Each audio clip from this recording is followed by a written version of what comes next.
transformed into a corporate charter, adding to it the Charter of Rights and Freedoms, a document of incorporation that only applies to employees of this new corporate government.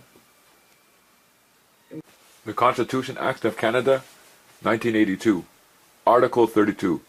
This charter only applies to the Parliament and Government of Canada in respect of all matters. I made a mistake there. This charter applies. There's no indication of only. There are some who like to add the word only here to say that the Charter of Rights and Freedoms is a corporate documentation or corporate power that has nothing to do with free men, free women, human rights, and fundamental freedoms. So when they come to this verse, they read it like this. This charter applies only to the Parliament and Government of Canada. However, as you see, there's no word only here. The International Covenant on Civil and Political Rights, Article 2, Subsection 2, where not already provided for by existing legislative or other measures, each state party to the present covenant undertakes to take the necessary steps in accordance with its constitutional process.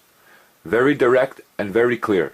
In accordance with its constitutional process and with the provisions of the present covenant to adopt such legislative or other measures as may be necessary to give effect to the rights recognized in the present covenant.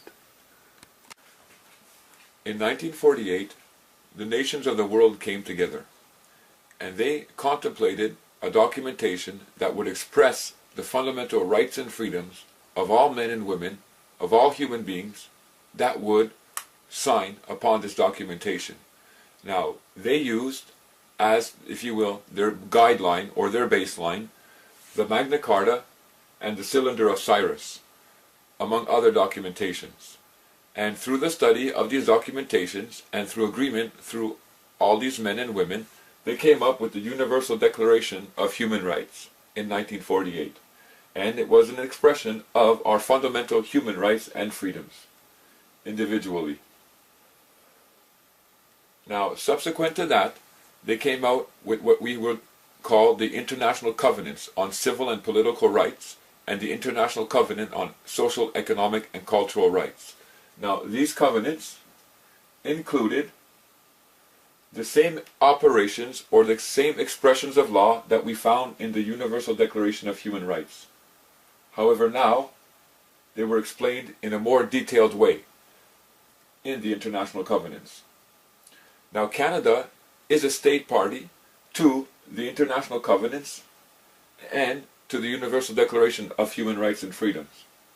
Canada signed upon these covenants and agreed that whatever human rights and freedoms were expressed in these covenants, that Canada would honor them whether to the individual or honor them whether to the democratic society. Canada said so. Now, when we read in the International Covenant on Civil and Political Rights, or the other International Covenant on Social, Economic, and Cultural Rights, we clearly see in Article 2 that it states that the rights and freedoms that are expressed, all the rights and freedoms that are expressed in these international covenants, they must be expressed, they must be allowed to be expressed and operated within the state party Canada through, and they're very specific, through the constitutional process. So we know that the Universal Declaration of Human Rights and Freedoms and the International Covenants, they express individual freedoms, individual human rights and freedoms, apart from a democratic society. And those expressions of individual human rights and freedoms must find their expression in the constitutional process of a state party, such as Canada, that agreed and signed upon them. So here we're learning that Canada now had a legal obligation. Canada was bound by international law to include all these rights and freedoms in their constitutional process. Now, in 1982, Canada redid their constitution, the Constitution of Canada. Charter of Rights and Freedoms. And in 1982, this obligation to fulfill or to allow the expression of our human rights and freedoms within the constitutional process was fulfilled. They took or they transferred all these rights and freedoms into the Charter of Rights and Freedoms of Canada in 1982. However, they also took all of the freedoms, privileges, benefits, or rights that are included in a democratic society that are also included in these covenants, and they placed it in the Charter also. So now, when you look at the Charter, you have a two-faced Charter. You have a Charter that is in operation, that is going for subjects or players such as the citizen, or that legal person, which is the incorporated person here in Canada. But you also have the Charter that is in operation for the everyone, the human being. The human being whose rights and freedoms were expressed within international law, in the international covenants, now find their expression within the Constitution Act of Canada. So you have a dual situation going on here. You have on one side of the Charter, you have it for a democratic society, and they're limiting rights. On the other side of the Charter, you have it for the human rights and freedoms, human being, men and women, their rights and freedoms apart from anything that's incorporated, apart from a democratic society, and those rights flowing from the Cylinder of Cyrus, the Magna Carta, into the Universal Declaration of Human Rights, into the international covenants, and secured and protected through our constitutional process of 1982. The fundamental rights and freedoms that came out of the Universal Declaration of Human Rights and Freedoms were transferred subsequently into the international covenants, and then these rights and freedoms that were granted or expressed or recognized were now transferred into the Charter of Rights and Freedoms 1982, because there was an obligation upon Canada to do so, according to the International Covenant itself, Article 2. Now, the Charter of 1982 does indeed express fundamental rights and freedoms, on one hand, because of the obligation that they had, but it also expresses the corporate or body, or the democratic society, laws or rights and freedoms that will be fundamentally stripped from you and returned to you in a limited fashion, because they state that it's for the best of the democratic society. So the Charter does indeed include human rights and freedoms, and this obligation was upon Canada because they were a signatory to the international covenants and the Universal Declaration of Human Rights. So when we look to the Charter, it's not a surprise that we should find our human rights and fundamental freedoms contained therein.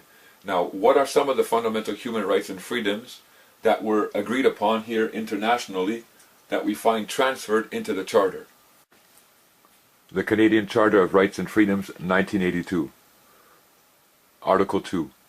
Everyone has the following fundamental freedoms: freedom of conscience and religion, freedom of thought, belief, opinion, and expression, including freedom of the press and other media of communication, freedom of peaceful assembly, and freedom of association. The International Covenant on Civil and Political Rights, Article 18. Everyone shall have the right to freedom of thought, conscience, and religion.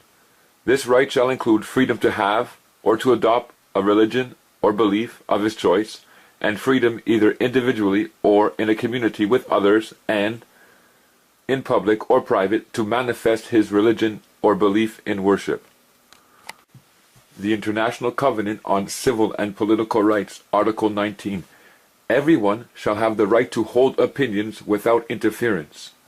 Everyone shall have the right to freedom of expression. This right shall include freedom to seek, receive, and impart information and ideas of all kinds, regardless of frontiers, either orally, in writing, or in print, in the form of art, or through any other media of his choice. The exercise of the rights provided for in paragraph 2 of this article carries with it the duties, whatever. As you saw, the rights and freedoms that are expressed in the international covenants are coming out or are finding their expression within the Charter of Rights and Freedoms of Canada. Because why? This was the obligation. They had no choice. So the rights and freedoms in the international covenants come out in the Charter. Now we know that the Charter applies to the Government of Canada. As I stated in the opening of this video, Section 32, it says this Charter applies to the Government of Canada, the Parliament and such and such. It doesn't say only, it says but the Charter does apply to them. So that means that the fundamental rights and freedoms that are found within the Charter, Canada as a government has to respect them. They have to respect them because there was an obligation to respect these Charter rights, and it was placed upon Canada through the International Covenant. International Covenant said if you become a signatory to this covenant, then these rights and freedoms that are expressed therein have to become expressed through your constitutional process. So our individual human rights and freedoms are freedoms as men and women apart from a democratic society that were contained in the International Covenants and in the Universal Declaration of Human Rights come out within the Charter. And the government has to follow this and is obligated to follow this. Now, as I was saying at the beginning of the video, a lot of people like to add the word only. This Charter only applies to the government. And they say, you see, it has nothing to do with me. I don't have to bother with it. I don't have to claim anything from it. And that's it. That's a misconception, a misconceived mind that doesn't understand what's really transpiring. And I'm not here to attack anybody. I'm just here to share what I see transpiring. Because if you invoke your individual rights and freedoms as that one man or one woman, which are protected through the Charter, then Canada has the obligation, because this Charter applies to them. So when we look in the International Covenant on Civil and Political Rights, and it states that everyone has the right to recognition as a person before the law, but not an obligation, well, this expression has to come out through the constitutional process or other measures. So when you invoke that fundamental individual human right, that fundamental right as a man or a woman to say, listen, I am not going to be the subject and servant of anyone. I'm not going to take or enter into recognition as that person, as that corporate entity in law, and I'm going to stand with my fundamental human rights and freedoms, while Canada, again, has an obligation to respect these rights and freedoms that you are claiming now. So it's very important not to get misconceived here or misunderstood here by saying that, listen, the Charter doesn't apply to me. It only applies to the Government of Canada. Not at all. The Charter applies to each and every individual here in Canada, whether in or without a political body, because that Charter is an expression of the international law, which is an expression of our individual human rights and fundamental freedoms, which are ever present with us apart from any commercial system that could have been built. And by going through the Charter and recognizing what it really is for us, and that it's still working on our behalf as individual men and women, then we can hold the Government of Canada accountable. When you start to understand the operation that's going on between the Charter, the international laws, and the legislation of Canada.